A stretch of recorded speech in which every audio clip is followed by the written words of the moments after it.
if you've been paying attention to my Twitter or Instagram feeds, you'll know that sometimes I've thrown these images. This was just a circular image. I've thrown them into the appearance of 3D. It's not really 3D space, and that's done via perspective warp in Photoshop. That's one of the ways it can be done.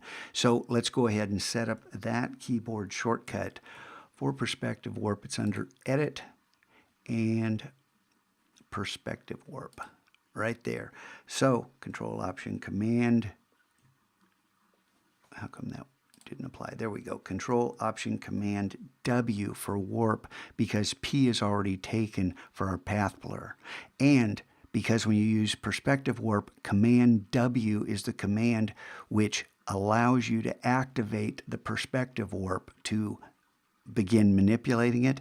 This is just a natural keyboard shortcut that you will learn when we get to this. So go ahead and accept that and update as usual.